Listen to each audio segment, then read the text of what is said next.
Thank you very much everybody for joining me. आज मेरे साथ एक very special guest है, an old friend of mine. First class average of 55.65, 24 T20Is Pakistan के लिए, 38 ODIs. और जो सबसे painful बात है, he only played 19 test matches across 13 years. Warm welcome Fawad आलम. फादी भाई कैसे हो? मैं ठीक हूँ, आप बताएं साहिब भाई ठीक ठाक हैं? जी बिल्कुल ठीक. फादी भाई आजकल अमेरिका में होते, फादी भाई बताओ सबको कि क्या करें आप अमेरिका में? कुछ नहीं, अभी बस यहाँ पर क्रिकेट खेलने आया हूँ. किंग्समैन है यहाँ पर, तो उनकी तरफ से जो है टूर्नामेंट्स वगैरह क्रिकेट खेल रहा हूँ. और पाकिस्तान को छोड़ दिया फादी भाई या प्लान है वापस जाने के लिए? नहीं, पाकिस्तान तो सर दिल में बसता है, उसको कैसे छोड़ सकते हैं.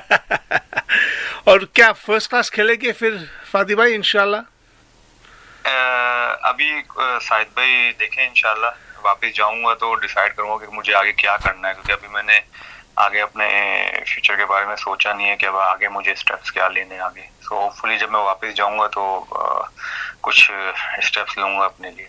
जी फादी भाई, let's talk about Australia versus Pakistan test series. पहले तो ये हम लोग डिस्कस करते हैं शान मसूद की कप्तानी के बारे. देखो न्यू कप्तान है इन इंटरनेशनल क्रिकेट.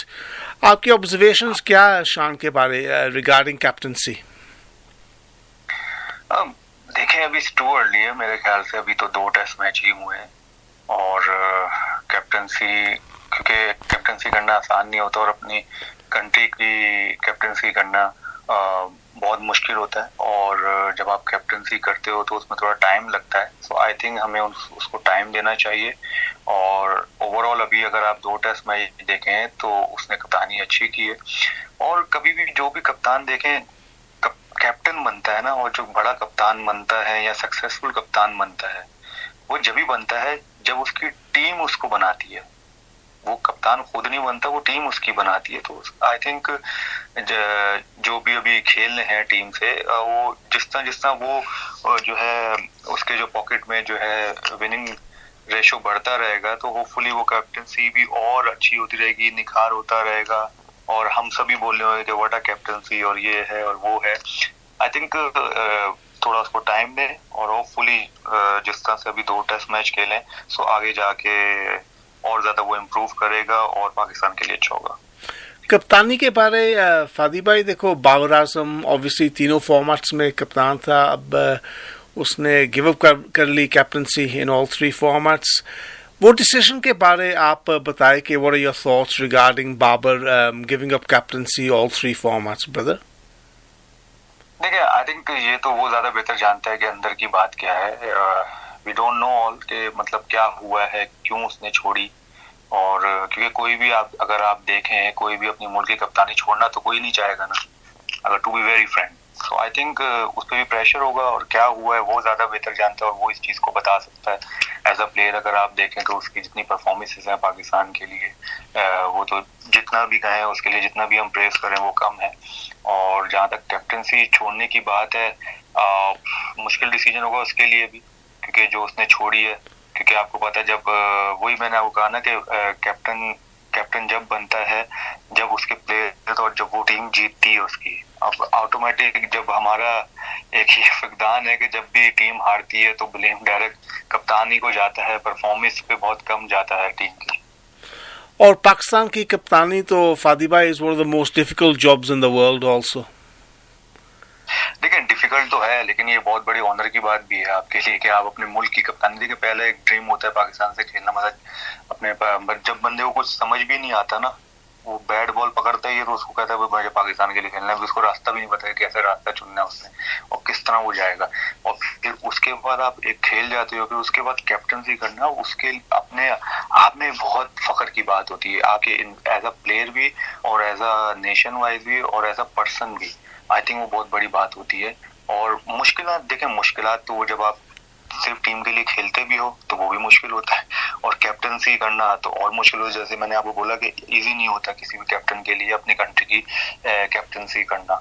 सो वो बहुत ज्यादा प्रेशर होता है, और फिर आपको अपनी परफॉर्मेंस भी करनी है, फिर टीम को भी देखना है, फिर लड़कों को भी देखना है, फिर कोचिंग को भी देखना है, फिर आपने अपने लोगों को भी देखना है, फिर आपने सिलेक्टर्स को भी देखना है। आई थिंक सबके सब जो होते हैं ना तो वो करते हैं, सबके सब जो होते हैं वो सबको देखना पड़ता है, तो it's not a easy thing.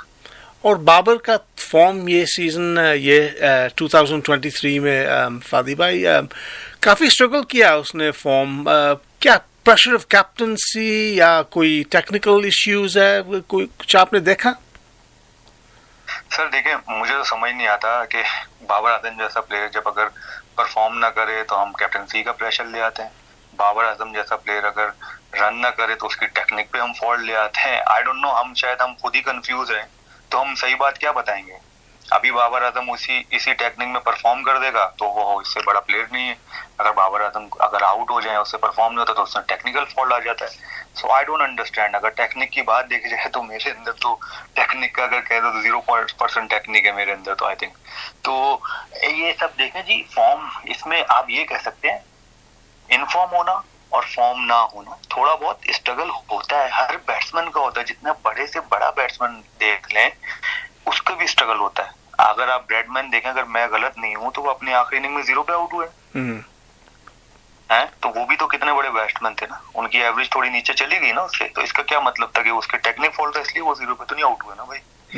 देखें, होता है फॉर्म में होना, इनफॉर्म होना, वो होता रहता है बैट्समैन के साथ। अब 2-3 इनिंग आपकी अच्छी नहीं जाती हो क्योंकि हम एक्सपेक्ट इतना करते हैं बाबर आजम से, क्योंकि वो परफॉर्म इसने इतना करा हुआ कंसिस्टेंट, तो हम वो 2 इनिंग में भी नहीं करता ना तो हम कहते हैं कि जी बाबर आजम जो है फॉर्म में नहीं है, यहाँ उससे परफॉर्म नहीं हो रहा। वो यार वो 2-3 मैच इनिंग्स हो जाती हैं किसी भी प्लेयर की, और इसका ये मतलब बिल्कुल नहीं होता कि कैप्टनसी जो एक हम बात करते हैं कि कैप्टनसी की प्रेशर की वजह से परफॉर्म नहीं होता। ये सब फजूल बातें हैं कि लाइक मुझे समझ नहीं आई, नॉनसेंस बातें हैं कि कैप्टनसी की वजह से इंडिविजुअल आप परफॉर्म नहीं कर सकते। मैं इस चीज को नहीं मानता। ये बस आपको यही है कि अगर किसी को हटाना है या कुछ करना है तो आप ये करते हो कि जी उससे नहीं हो रहा तो उस कैप्टनसी का प्रेशर हो। भाई 3 साल से वो कैप्टनसी, तो उसी कैप्टनसी में उसने टेस्ट में भी रन किए हैं, T20 में 100 भी किया उसने, ठीक है जी, वनडे में भी उसने परफॉर्म किया है, तो मतलब उस टाइम वो कैप्टन नहीं था क्या? उस टाइम उसके ऊपर प्रेशर नहीं था। मतलब हमें ये सोच के बोलना चाहिए कि हम क्या बातें कर रहे हैं आगे। और फादी भाई, मोहम्मद हफीज ने अंपायरिंग के बारे कहा कि he wasn't happy with the standard of umpiring during specially second test match. आपका क्या ख्याल है of the overall technology issue और अंपायरिंग स्टैंडर्ड्स ये सीरीज में, स्पेशली वो देखो रिजवान की जो डिसमिसल थी, obviously Hafeez he wasn't very happy about that.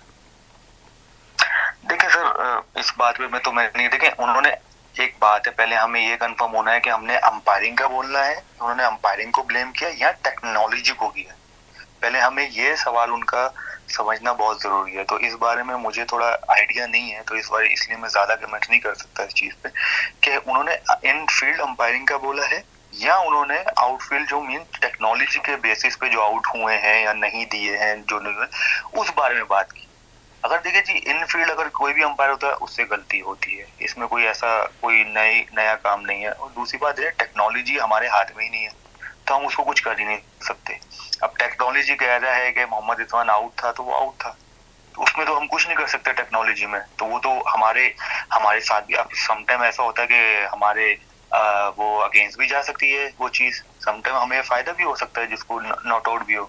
अगर आप देखें, इमाम को एक आउट दिया उन्होंने, एक नॉट आउट दिया, ठीक है, उन्होंने रिव्यू लिया तो वो नॉट आउट हुआ, एम्पायर कॉल, ठीक है।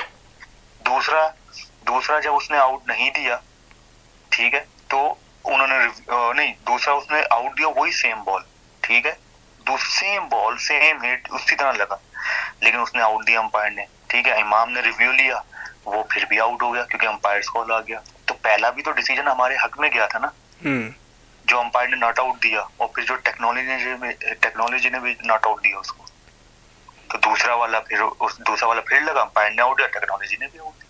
तो हम हम इसको आई थिंक कंपैरिजन नहीं कर सकते इस चीज को। फिर पहली बात वही और आखिरी बात वही है कि हमें ये समझना है कि हफीज भाई ने जो इनफील्ड अंपायर है उनको बोला कि अंपायरिंग खराब हुई, या टेक्नोलॉजी को सिर्फ बोला रिजवान की उसकी आउट की वजह से।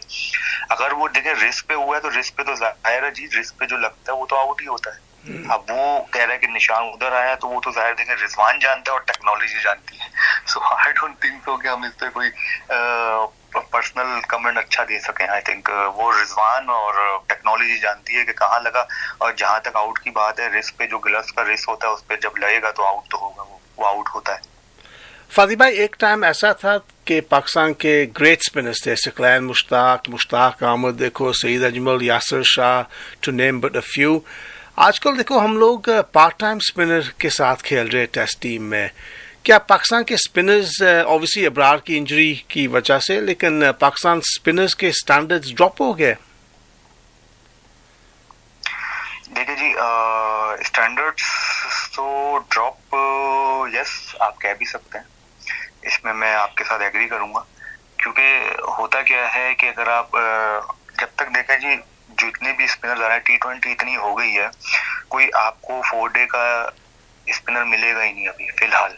मतलब किसी को आप ये नहीं कह सकते हाँ यार ये 4 डे का स्पिनर है, क्योंकि सबके उस पर सिर्फ T20 सवार है, क्योंकि सिर्फ रन बचाने पे लगे हुए होते हैं। T20 में आपको पता है वो डिफरेंट फॉर्मेट है और उसी में पैसा भी बहुत ज्यादा है, आपको पता है। तो सब जितने भी अब अपकमिंग लड़के हैं उन सब का जो रुझान है वो सिर्फ T20 पे है, ठीक है। तो वो T20 को फॉलो कर रहे हैं और उसकी वजह से हमें 4 डे में बॉलिंग करना ही नहीं आती।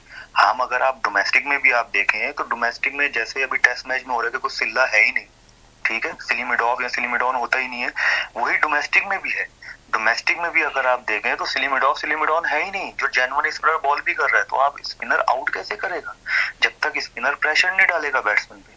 अगर बैट्समैन पे प्रेशर नहीं डलेगा तो वो तो कभी आउट नहीं होगा और स्पिनर कभी बन भी नहीं पाएगा। अगर आप वो 5 और 4 से लेके बॉल करोगे, या हमारे डोमेस्टिक में भी देखें 6 ओवर बाद या 8 ओवर बाद टांग पे स्पिनर टांग पे आ जाता है, लेके 6-7 फील्डर लेके रन रोकने पे आ जाता है, तो उस पे वो कैसे इंप्रूव करेगा, कैसे स्पिनर वो निखर के आएगा। पहले अगर आप देखेंगे स्पिनर पे ऐसा होता था जी, 2 सिल्ले लगे होते थे, एक स्लिप लगी हुई होती थी, वो 10-10, 12-12, 15-15 ओवर का स्पेल करता था और कुछ भी हो जाए, जैसे जुल्फकार बाबर को ले लें आप, ठीक है, यासिर शाह की आपने बात की, ठीक है, सईद अजमल को ले लें आप, ठीक है, अब्दुल रहमान को ले लें इवन। तो ये जो स्पिनर थे वो इसलिए थे क्योंकि हम इन्हीं के साथ डोमेस्टिक में खेले हैं, तो इनके मैंने कभी इनके सिले मिड ऑफ सिले मिड ऑन हटे हुए नहीं देखे डोमेस्टिक में, तो इसी वजह से ये लोग बॉलर बने। तो हम लोग तो डोमेस्टिक में डरते हैं, तो जाहिर है जब फिर टेस्ट मैच में आते हैं तो फिर वो हमें वही सिनारियो जब होता है तो फिर हमारे लिए मुश्किल होता है कि हम यही देखते हैं कि यार हम तो फिर रन बचाएं या क्या करें, आउट करने जाए, तो हम बीच में ही रहते हैं। और जहां तक ऑस्ट्रेलिया कंडीशंस की बात है जी, देखें जाहिर है क्योंकि उधर 4 फास्ट बॉलर भी आपको चाहिए कुछ भी हो। सो हमारे पास कोई अभी ऐसा I think batsman plus bowler नहीं है, बॉलर प्लस थोड़ी बहुत बैटिंग हर कोई कर लेगा, लेकिन टेस्ट मैच में ऐसा नहीं चलता, खासतौर पे ऑस्ट्रेलिया में। अब जैसे रजाक भाई थे या अजहर महमूद थे, वो ये ऐसे थे कि बैटिंग भी पूरी करते थे, बॉलिंग भी पूरी करते थे, तो इजी होता था कप्तान के लिए कि यार छठे पे वो आ जाएगा, ठीक है। फिर ये था कि 4 फास्ट बॉलर भी हो गए, एक स्पिनर भी डाल देते हैं, 7वें पे कीपर आया, 8वें पे चलो भाई 8, 9, 10, 11 आपके 4 बॉलर हो जाते हैं, जिसमें से एक कोई थोड़ा बहुत फास्ट बॉलर या स्पिनर कोई बैटिंग भी कर लेगा, तो आपकी 8-9 तक बैटिंग चली जाती है। लेकिन अगर आपने ऐसे कि सिर्फ ऑस्ट्रेलिया में अगर आप सिर्फ 3 फास्ट बॉलर खिलाएंगे तो फिर कप्तान क्या करेगा, तो उसके लिए तो बहुत मुश्किल हो जाएगा। उधर 4 फास्ट बॉलर चाहिए होते हैं आपको कुछ भी हो। तो आई थिंक ये छोटी छोटी चीजें, और भी बहुत सारी चीजें, तो बात लंबी से लंबी हो जाएगी। सो चीजें बहुत है बस उसको, लेकिन आपको खुद देखना पड़ेगा कि आपने इम्प्रूव कैसे करनी है इन चीजों को, सिर्फ बातों से नहीं होगा, आई थिंक काम करके हो।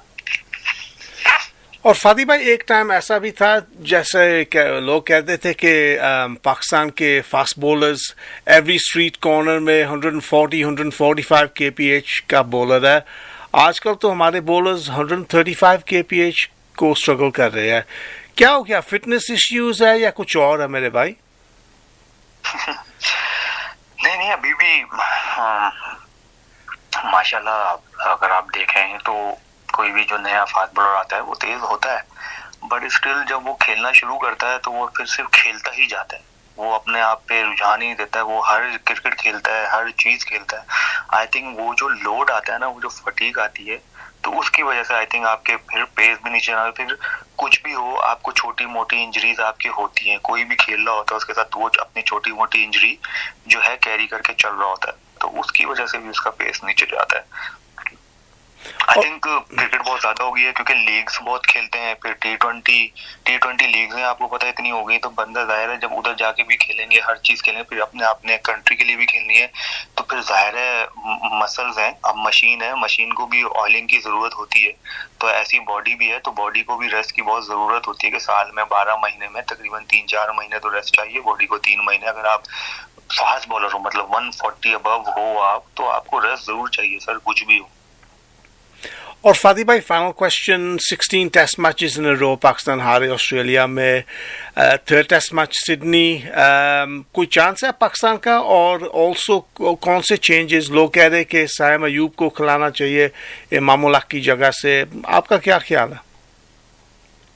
देखिए इसमें दो बात, मेरा अपना नजरिया आई थिंक, और मेरे ख्याल से पाकिस्तान के पास मतलब बहुत बहुत बहुत जो है प्राइम चांस था जो लास्ट टेस्ट मैच हम नहीं जीत पाए, और to be very frank Sahid भाई जब से ये टेस्ट सीरीज शुरू हुई है सो मुझे देख के ऐसा लग रहा था कि हम टेस्ट मैच जीतेंगे, मतलब ये दोनों टेस्ट मैचों में से मुझे दोनों टेस्ट मैचों में ऐसा लगा, बट लेकिन अनफॉर्चुनेटली सेकंड टेस्ट तो हम बिल्कुल ही करीब आ गए, अगर हम वो 52 रन एक्स्ट्रा नहीं देते या 2-3 हमारे कैच नहीं छुटते तो वही हम 70 रन से मैच हारे, तो हम इजीली मैच जीत जाते।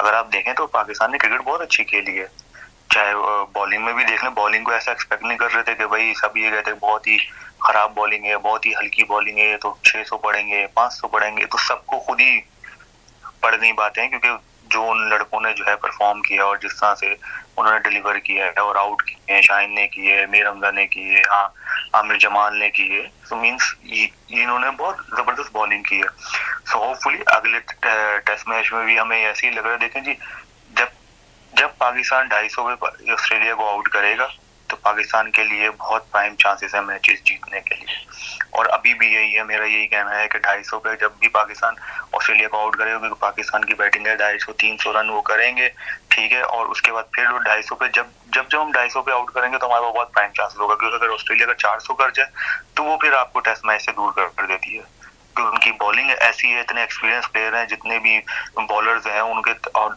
2-3 बॉलर जो है 100 टेस्ट मैचेस खेले हुए हैं, 4-4 500 विकेटें हैं, किसी की 250 विकेटें हैं, तो आई थिंक एक्सपीरियंस उनके पास बहुत है, हमारे पास इतना एक्सपीरियंस नहीं है ना बॉलिंग में ना ही अभी बैटिंग में, तो उनके पास बैटिंग में भी एक्सपीरियंस है, बॉलिंग में भी एक्सपीरियंस है, तो अगर उनके एक्सपीरियंस को देख के अगर देखा जाए तो हम लोग क्रिकेट बहुत अच्छी खेले हैं और दोनों टेस्ट मैच बहुत अच्छे खेले हैं।